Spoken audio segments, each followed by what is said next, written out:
Como podemos comprobar en el plano de Agustín Portelapaz, esta plaza en la Edad Media se llamó Eiradiño da Leña, plaza pequeña de forma irregular, con sus calles adyacentes, Pasantería y Rúa de Moldes, hoy Figueroa. En 1947, y en el libro de Agustín Portelapaz, Pontevedra Boavila, Viñas breve recinto en un sueño de soledad y de hastío, modorra de soportales achicados en sí mismo. Dos callejones se increpan cara a cara, corre un niño. Vuelca un carro y se atropellan, rodando las quimeras de los pinos. Ya se despertó la plaza, son las 7:35. ¡Qué bullicio! Voces que se compran o venden, dignas del árbol en nido. Despintadas galerías nada pintan en el sitio.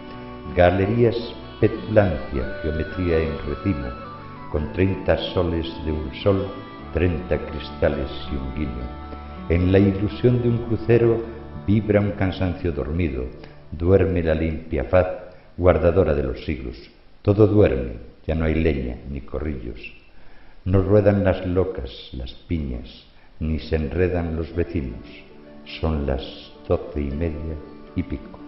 A esta bella plaza se le dedicaron cantidad de versos y poemas. Esta plaza tuvo relevante importancia en nuestra antigua villa, pues en ella se vendían los productos necesarios para alimentar los fuegos y cocinas, tales como las piñas y la leña. Se reunían en ella todos los días vendedoras con sus cestas y carros cargados de leña y piñas, que venían de las aldeas y lugares fuera del recinto de la villa.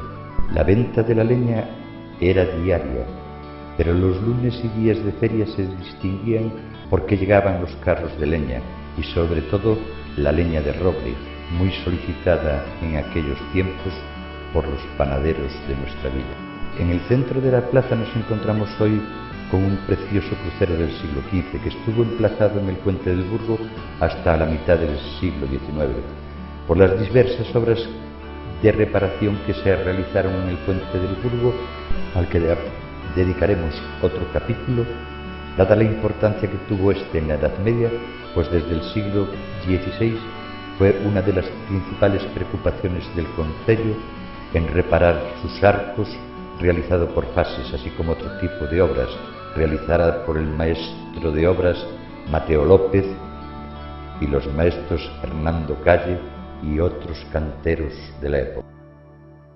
Decía que en este crucero las madres, cuando aún tenían en su vientre al nonato, realizaban el acto del bautismo para que llegara a buen término su nacimiento.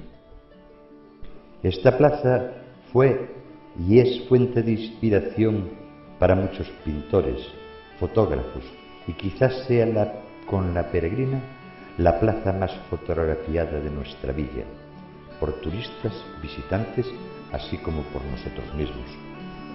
Adyacente a esta plaza y en su frente encontramos la calle Pasantería, en la que observamos 3 edificios de relevante importancia, que son la sede del Museo de Pontevedra y que hablaremos de ellos en otro capítulo.